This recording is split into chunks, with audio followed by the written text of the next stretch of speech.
유인촌 문화체육관광부 장관은 축구 국가대표팀 감독을 새로 선발할 경우 홍명보 감독도 다시 지원해서 공정한 절차를 밟아야 한다고 밝혔습니다. 유인촌 문체부 장관은 오늘 27일 KBS 일요진단 라이브에 출연해 홍명보 감독도 여러 가지 본인이 억울한 점이 있거나 문제가 있다고 생각하면 면접도 다시 하고 또 그 외에 다른 경쟁자와 함께 과정을 제대로 거쳐서 선임되는 게 맞다고 말했습니다. 유인촌 장관은 또 최근 국가대표팀의 좋은 성적이 감독 선임 문제에 영향을 주지는 않을 것이라며 정상적인 과정을 거쳐 다시 태어나는 것이 좋을 것이라고 덧붙였습니다. 정몽규 대한축구협회 회장의 사선에 대해서는 부정적인 입장이라며 정 회장이 생각을 정리하고 어떤 결정을 할 때까지 저는 기다려주는 게 맞다고 생각한다고 말했습니다. 다만 문체부나 대한체육회나 축구협회 인사에 개입하지는 않는다며 이런 스포츠의 자율성이 침해될 경우 국제기구들이 월드컵이나 올림픽 출전을 금지시킬 수 있다고 설명했습니다. 정강이는 이날 회의에서 정강위원장이 부재함에 따라 이 기술이사가 설명한 대로 현재까지 진행된 감독 선임 업무를 협회에서 투명한 절차로 후속 작업하는 것에 오늘 참여한 위원들 모두 동의함이라고 결론지었습니다. 회의록 내용을 종합하면 정강위원들은 이 이사가 감독 후보자와 심층 면접을 진행한 뒤 그 내용을 공유하고 감독을 최종 선임하는 과정에 참여하는 것에 동의한 것이라고 박 해설위원은 설명했습니다. 앞서 지난 24일 국회 문화체육관광위원회 현안 질의에서 이 기술이사는 홍 감독을 선임하는 것에 대해 박 전 위원을 비롯한 정강 위원들에게 동의를 받았다며 독단적인 결정이 아니었다고 주장했는데요. 그러나 정강 위원들은 이 기술이사가 최종 감독 선임 과정을 공유하는 것에 동의한 것이지 이 기술이사가 감독을 최종 선임하라는 것에 동의한 적이 없다는 것입니다. 박주호 전 위원은 지난 7월 자신의 유튜브 채널을 통해 감독 선임 절차의 문제를 폭로하는 과정에서 홍 감독이 내정됐다는 소식을 휴대전화로 접하고 놀라는 반응을 보였습니다. 이 역시 이 기술이사가 정강위와의 공유 없이 독단적으로 홍 감독을 내정하는 것을 예상하지 못했기 때문이라고 박 해설위원은 덧붙였습니다. 박 해설위원은 국회 현안 질의에서 정강위원들이 어디까지 동의했는지를 놓고 의원들의 질타했었는데 박주호 전 의원이 몇 차례 발언 기회를 얻었지만 21차 회의의 내용을 언급하지 못했다면서 내가 중요한 포인트를 말하지 못했다고 아쉬워했다고 전했습니다. 결국 최종 감독 선임 과정을 공유하는 것에 동의한 것이지 이 기술이사가 감독을 최종 선임하라는 것에 동의한 적이 없다는 것입니다. 이마저도 최종 감독 후보는 포획과 박은하였습니다. 2005년 8월 22일 홍명보 당시 대한축구협회 이사는 파주 국가대표 트레이닝 센터에서 시작된 KFA 2급 지도자 강습회에 참가했습니다.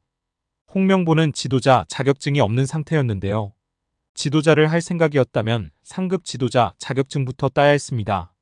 상급 지도자 자격증을 따면 유소년이나 초등학교 축구교실에서 지도자 생활을 할 수 있었습니다. 2급 지도자 자격증을 따려면 상급을 따고 2년이 지나야 했습니다. 하지만 홍명보에겐 예외 조항이 적용됐습니다.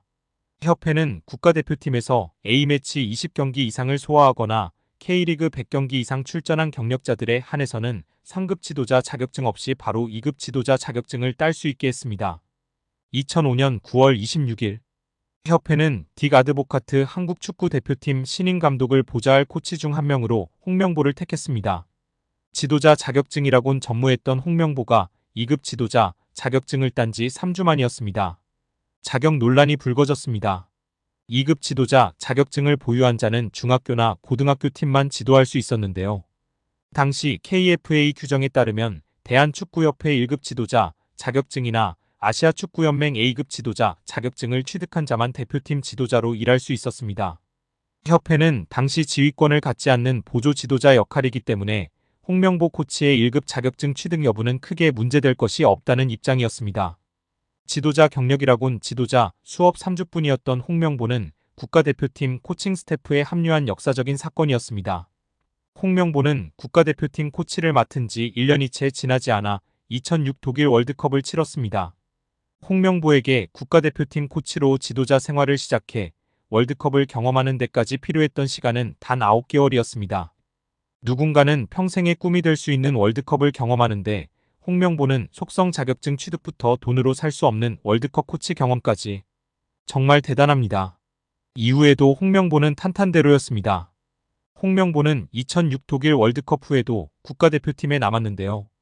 홍명보는 국가대표팀 코치로 2007 아시아 축구연맹 아시안컵, 2008 베이징 올림픽을 차례로 경험했습니다.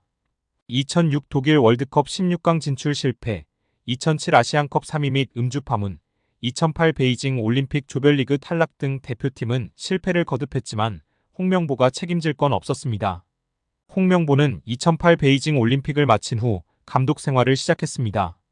많은 축구 팬들이 알고 계신 것처럼 2010 광저우 아시안게임에서 한국은 한 수 아래로 평가받았던 UAE와의 준결승전에서 연장 접전 끝에 0대1로 졌습니다.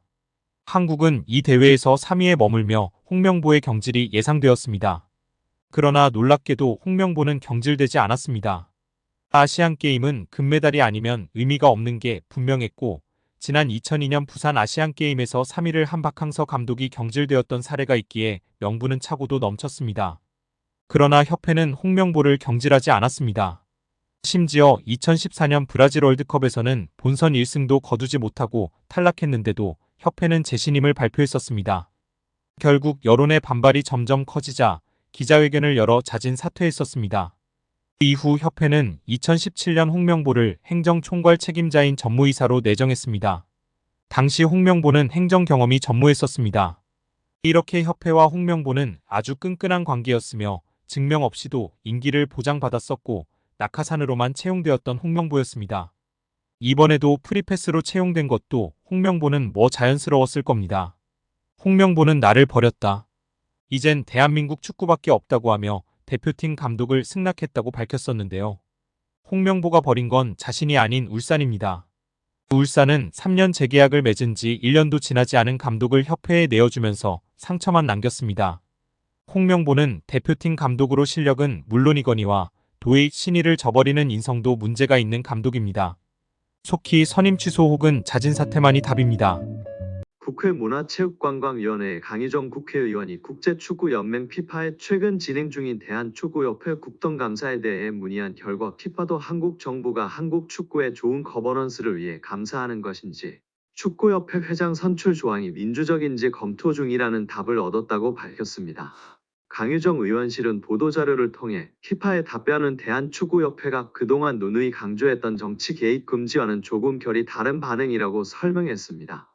강희정 의원이 피파에 질의한 내용은 피파가 대한축구협회 제3자의 부당한 개입이 확인되면 징계를 받을 수 있다는 내용이 적혀있는 공문에 대해 국회의 축구협회에 대한 현안 질의와 문제부의 감사가 제3자의 부당 개입에 해당하는지 국회와 문화체육관광부로부터 축구협회 관련 정보를 받을 의향이 있는지 축구협회 회장 선거 규정이 독립성과 민주적 절차를 보장하고 있는지 제3자의 부당한 개입의 범위는 어디까지인지였습니다.